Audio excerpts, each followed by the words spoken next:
Hello everyone, চলুন ঝটপট আজকে আপনাদের সঙ্গে শেয়ার করে ফেলি অর্গ্যানিক মেহেন্দি কিভাবে আপনারা বাড়িতে খুব সহজে বানাতে পারবেন।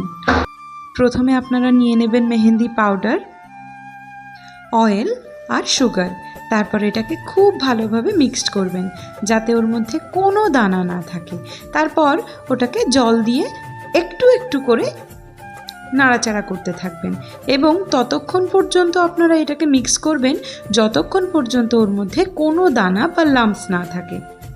এই যে দেখুন, এখানে আমার হেল্পার কিন্তু চলে এসেছে। যাই হোক, এটা ওরই কারুকার্য ছিল। তারপর আপনারা এটাকে কভার করে রাখবেন 8 থেকে 9 ঘন্টার জন্য। 8 থেকে 9 ঘন্টা পর এটাকে খুলে আবার ভালোভাবে মিক্স করবেন। আমি এখানে কিন্তু দানা সুগার ইউজ করেছি আমার সময়ের অভাবে। আপনারা চাইলে দানা সুগারও ইউজ করতে পারেন কিংবা গুঁড়ো সুগার। আচ্ছা, যাই হোক, তারপর এটাকে এভাবে গ্লাস আর পাইপিং ব্যাগ আর সক্সের সাহায্যে ছেঁকে নেবেন। খুব সুন্দর করে ছাঁকবেন যেন সক্সটির মধ্যে একটুও মেহেন্দি লেগে না থাকে, কারণ ওটাতে আপনার মেহেন্দি নষ্টই হবে।